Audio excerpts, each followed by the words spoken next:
नमस्कार, live news में आपका स्वागत है। मैं हूं तिलकराज शर्मा। हमारे साथ राजनीतिक विश्लेषक दिनेश मलिक जी हमारे साथ में हैं, जो पूर्व में जिला परिषद के फरीदाबाद से चेयरमैन भी रहे हैं, जिनसे हम फरीदाबाद, हरियाणा और देश की राजनीति के बारे में चर्चा करेंगे। दिनेश जी, आपका लाइव न्यूज़ में स्वागत है। नमस्कार। दिनेश जी, पहली बात फरीदाबाद से है। फरीदाबाद के विकास को आप किस तरीके से देखते हैं? देखिए, इसके कई पहलू हैं। इसमें जिस तरीके से राजनीतिक लोगों का हस्तक्षेप रहा है और जिस तरीके से घोषणाएं हुई हैं और साथ साथ भ्रष्टाचार के मुद्दे गरमाते रहे, कभी नगर निगम का, कभी किसी और का। स्मार्ट सिटी में नाम लिया, प्रधानमंत्री जी तक इसकी रिपोर्ट पहुंची कि भाई इसको स्मार्ट सिटी में शामिल किया जाए। स्मार्ट सिटी के नाम पे बहुत कुछ करना था फरीदाबाद में, लेकिन मुझे लगता है कि राजनीतिक लोगों ने इसमें दिलचस्पी नहीं दिखाई। जिन लोगों का कार्य करने का बनता था या जो यहाँ के कर्णधार हैं, जिन्होंने सरकार से अनुदान लेना होता है, राज्य सरकार से या केंद्र सरकार से, तो वो उसको कार्यान्वित नहीं कर पाए। और फरीदाबाद की स्थिति सही मायनों में अच्छी नहीं है। जो पहले, आज से 30 साल पहले मुझे ध्यान है कि इस शहर में जो सफाई की व्यवस्था होती थी, जो यहाँ की सड़कों की व्यवस्था थी, बहुत अच्छी हुआ करती थी। उस 30 साल में देश कहते हैं कि भाई हर चीज़ की तरक्की होती है, हर चीज़ अच्छाई की तरफ बढ़ती है। जैसे जैसे मॉडर्नाइजेशन हो रहा है, जैसे जैसे सुविधाएं मुहैया हो रही हैं, लेकिन हमारे फरीदाबाद में उल्टा हुआ है। मैं अभी पीछे महाराष्ट्र में वर्धा शहर में रह के आया हूँ, जो विदर्भ का एक पिछड़ा हुआ इलाका महाराष्ट्र का माना जाता है। उसे देख के मुझे अचंभा भी हुआ और बड़ा अच्छा भी लगा वहाँ रह के कि इतना छोटा शहर, इतने रिमोट एरिया में होने के बाद भी वहाँ के लोग कितने बढ़िया तरीके से रहने हैं। शहर बहुत साफ, एडमिनिस्ट्रेशन पूरा उसको साफ़ सफाई में और उसको हर तरह से मेंटेन करने में अपना सहयोग रखता है। नो डाउट उसके लिए लोग भी जिम्मेवार हैं। फरीदाबाद में मैं देखता हूँ कि भाई हम सेक्टर्स में से जैसे गुजरते हैं तो लोग सफाई पे ध्यान नहीं देते। अकेले प्रशासन को ही हम दोषी ठहराएं, वो भी गलत है। लोगों की भागीदारी भी इसमें साफ़ सफाई में और शहर को अच्छा रखने में होनी चाहिए। साथ ही इसके साथ एक चीज़ और मैं ऐड करना चाहूँगा। किसी भी शहर का, किसी भी गांव का और किसी भी देश का आर्थिक संपन्नता से जुड़ाव होता है। जब आर्थिक रूप से लोग संपन्न होते हैं तो सब बेहतर चीज़ें दिखाई देने लगती हैं, क्योंकि घर में पैसे होते हैं। वो अपने सामने भी घास लगवाते हैं, अपने साथ की ग्रीन बेल्ट को भी अच्छा रखते हैं, अपने घर को भी रंग रोगन करवाते हैं। पिछले 2014 के बाद अब सरकार ने, मैं इसमें बहुत ज़्यादा कुछ नहीं कहूँगा कि भी सरकार ने गलत कार्य किए हैं। प्रधानमंत्री जी को लोगों ने इसलिए चुना कि लोग दुखी थे, लोग त्रस्त थे राजनीतिक लोगों से पिछले 65 साल की, 60 साल की राजनीति में, कि लोग जो कहते हैं वो करते नहीं हैं। राजनीतिक लोग उल्टा करते हैं, वोटों के टाइम कुछ कहते हैं, बाद में कुछ करते हैं। तो उसमें बदलाव चाहते थे और प्रधानमंत्री मोदी को उस विकल्प के रूप में लोगों ने चुना और मौका दिया। लोगों को, कृष्णपाल को वोट नहीं दिया लोगों ने, न 2019 में न 2014 में। मोदी जी को वोट दिया। या जो भी सांसद जहाँ से भी चुने गए, जिस भी तरीके से चुने गए, वो मोदी जी के नाम पे चुने गए। उनका अपना कोई कंट्रीब्यूशन नहीं था। वो अगर वो अपने इंडिपेंडेंट या किसी और पार्टी से हुए होते तो शायद चुन के नहीं आते। अच्छा, एक बड़ा जो मुद्दा पूरे देश के अंदर चल रहा है, सबसे ज़्यादा आपके हरियाणा प्रदेश में और पंजाब में, किसान एक नया बिल जो किसान बिल आया है उसको लेकर एक संशय बना हुआ है, और संशय बहुत बड़ा संशय है। 3 मुद्दों को लेकर वो नाराज़ हैं, आड़ती भी उसमें शामिल हैं। तो इस मुद्दे को लेकर किसानों की खुशहाली की बात हम करते हैं, तो कहाँ तक ये सरकार का ये बिल कहाँ तक सही है? देखिए, प्रधानमंत्री मोदी ने कई बार इस बात को दोहराया है कि वो किसानों की बेहतरी चाहते हैं। ठीक है, हो सकता है उनके दिमाग में इस तरीके का कोई प्लान है। अब सारे संगठन, किसान संगठन जितने भी हैं और जितने भी किसानों के नेता हैं या किसानों की अर्थव्यवस्था के बारे में जिनको जानकारी है, खेती के बारे में जानकारी है, उन सबका ये कहना है कि ये बिल पास जिस तरीके से किया है इसमें बहुत बड़ी कोताही नज़र आती है। एक ऐसे लगता है कि भाई एक धोखाधड़ी कर दी गई। इसकी ज़रूरत क्या थी?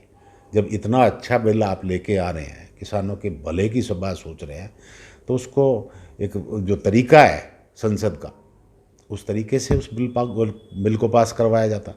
अलावा इसके इसमें एक चीज़ जो सभी लोग मांग कर रहे हैं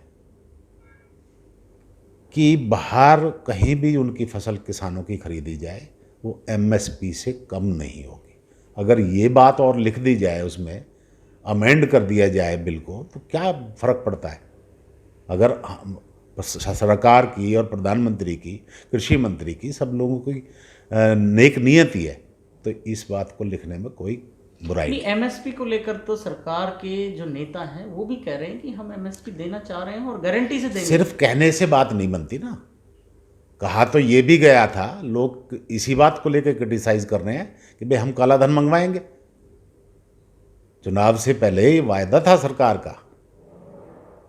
काला धन कहाँ? आप आज उस वो मुद्दा गौन है, उस पर बात नहीं करते। अभी स्विस बैंक ने भी कुछ नाम हमारे भारत देश को दिए हैं, कुछ जो लोग व्यापारी, बड़े व्यापारी हैं देश के, उनके नाम भी दिए हैं पीछे, अभी कुछ दिन पहले, पिछले हफ्ते की बात। लेकिन कोई कार्रवाई नहीं हुई साहब, कोई कार्रवाई नहीं है उसके ऊपर। जिस तरीके से सरकार बनने से पहले जो वायदा बड़े ठोस तरीके से किया गया था, लोगों को भी वो बात बीच में अधूरी रह गई। मैं माफ़ी चाहता हूँ कि 2 शब्द मैं उस बात पे कहूँगा कि लोगों ने जो विकल्प मोदी जी को चुना था, मोदी जी को इसीलिए चुना था कि इन पे हम विश्वास कर रहे हैं अब की बार। लेकिन मोदी जी के प्रधानमंत्री बनने के बाद वही हाल हो गया। अब अगला प्रधानमंत्री चुनने के लिए लोग विश्वास नहीं कर सकते कि कोई अच्छा विकल्प हमारे पास होगा। लोगों का भरोसा टूट गया राजनीति से। अच्छा, बड़ी बात एक, जैसे ये लॉकडाउन लगा है, उससे पहले एक जीएसटी लगी थी, उससे पहले एक बड़ा काम देश में करेंसी को बदलने का किया था इस सरकार ने। तो लॉकडाउन के बाद जो बेरोज़गारी का जो स्तर बढ़ा है इस देश के अंदर, आपके प्रदेश हरियाणा में भी बढ़ा है, बाकी प्रदेशों में भी काफ़ी अनुपात बेरोज़गारी का बढ़ा है, और बेरोज़गारी में युवा कहीं ना कहीं गलत माध्यम इस्तेमाल कर रहे हैं। आईटी का युग है, ज़्यादातर युवा जो पकड़े जाते हैं अपराध में, आईटी के में, वो सब पढ़े लिखे होते हैं। तो इस बेरोज़गारी के मुद्दे को लेकर आप सरकार को क्या कहना चाहते हैं? देखिए, डीमोनेटाइजेशन और उसके बाद जीएसटी का मुद्दा, ये जो आर्थिक विश्लेषक हैं, जिनको इन सब चीज़ों की बहुत सूझबूझ है, अर्थशास्त्री कह सकते हैं उनको, इंटरनेशनल लेवल के लोग हमारे जो इंडिया के, उन लोगों ने सब ने इसको क्रिटिसाइज़ किया है कि ये तरीका गलत हुआ है और इसका परिणाम हमारे सबके सामने है। आप फरीदाबाद की बात कर रहे थे, फरीदाबाद में आज लोग त्राही त्राही कर रहे हैं, सबके काम धंधे खराब हो चुके हैं। सब लोग, चाहे कोई छोटा बिजनेसमैन है, चाहे कोई रेहड़ी वाला है, सब लोगों का काम धंधा डीमोनेटाइजेशन और जीएसटी की वजह से बहुत बुरी तरीके से प्रभावित हुआ है। इसका तरीका कोई और भी हो सकता था। और जीएसटी जीएसटी तो आज भी उस लंबी वार्ता बन जाती है ये, उसका तरीका गलत है। जिन कई चीज़ों पे जीएसटी उस तरीके से नहीं होना चाहिए। अच्छा मलिक साहब, एक उपचुनाव है हरियाणा में अभी, बड़ौदा का। सभी पार्टियों ने अपने अपने कैंडिडेट मतलब मैदान में उतार दिए हैं। ज़्यादातर बड़ी दोनों पार्टियों के नॉमिनेशन भी हो चुके हैं कल। राजनीतिक विश्लेषक होने के नाते ये जो उपचुनाव है, ये कहाँ तक हरियाणा की राजनीति में अहम भूमिका निभा सकता है? देखिए, हरियाणा की राजनीति में भाजपा, चाहे वो केंद्र का नेतृत्व है और चाहे हरियाणा का नेतृत्व है, इन्होंने एक बहुत भारी भूल की है। वो इन्होंने राजनीतिक फ़ायदा लेने के लिए हो सकता है ऐसा किया हो। इन्होंने प्रदेश को जाति के तौर पे बांटने की कोशिश की, जो इनका फार्मूला फेल हो गया। असलियत में वो कामयाब नहीं हुआ। ये राजनीतिक फ़ायदे के लिए लोगों को जातियों में बांट के कि भाई ये गुजर है, ये जाट है, ये फलाना है, ढिमाका, ये 36 है और ये 1 है, ये 35 है, उसके दुष्परिणाम भाजपा को इस इलेक्शन में भुगतने पड़ेंगे। यह इलेक्शन हरियाणा प्रदेश की राजनीतिक दिशा तय करेगा कि आगे किस तरीके से हरियाणा में राजनीति चलेगी और कौन लोग करेंगे। और लोग, किसान तबका, चाहे वो किसी भी बिरादरी का है, चाहे वो छोटा किसान है चाहे बड़ा किसान है, आज एकजुट है और भाजपा के खिलाफ है। अच्छा, हम वापस हरियाणा में आते हैं। तो हरियाणा के अंदर दो दलों को मिलकर आज सत्ता चल रही है। कहीं ना कहीं पीछे एक जजपा पार्टी ने, दुष्यंत जी ने कुछ डिमांड रखी थी 15 चेयरमैनों की, लेकिन उनकी चेयरमैनी पूरी नहीं हुई। 5 ही उनको चेयरमैन दिए गए। एक बार विधायक जो सैनी हैं, सांसद थे, पूर्व सांसद, वो भी काफ़ी खोल रहे हैं इनकी बातें। उधर गौतम जी हैं विधायक जजपा के, वो भी इनके खिलाफ हैं। उनको भी इस बार एडजस्ट नहीं किया गया कहीं। और एक जोगी राम को, जिनको एडजस्ट किया गया था, उन्होंने चेयरमैनी से आज इस्तीफ़ा भी दे दिया है, मतलब चेयरमैनी को नकार दिया है। और ऐसे में हरियाणा की जो सरकार है, उस सरकार की स्थिति के बारे में थोड़ा सा हमारे दर्शकों को बताएं, क्या रहेगी आगे, ये हालात हैं तो। देखिए, निष्पक्ष तौर पे मैं किसी राजनीतिक पार्टी के साथ नहीं हूँ, विश्लेषक हो आप। प्रदेश में अगला दौर युवा चेहरे का होगा और इसमें भी कोई दो राय नहीं कि दुष्यंत लंबी पारी खेलेगा प्रदेश में।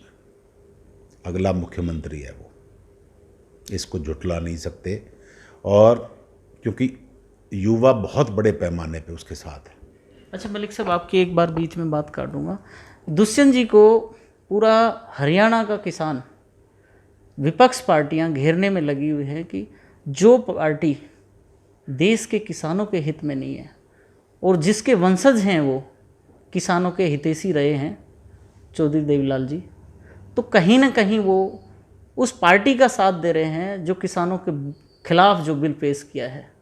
और वहाँ डिमांड उठ रही है पूरे हरियाणा में कि दुष्यंत जी क्यों उस पार्टी से चिपके हुए हैं, इस्तीफ़ा क्यों नहीं देना चाह रहे, और आप कह रहे हो कि अगले मुख्यमंत्री वो होंगे, तो ये कैसे हो सकता है? ये कहना सही नहीं है कि सभी किसान उसके खिलाफ होंगे, क्योंकि जो थोड़ा सा भी पढ़ा लिखा है, थोड़ा सा भी राजनीतिक समझता है, राजनीति को समझता है या राजनीतिक सोच समझ है जिसमें, वो ये समझता है कि भी सत्ता के साथ रह के ही कुछ किसानों का या अपने लोगों का भला किया जा सकता है।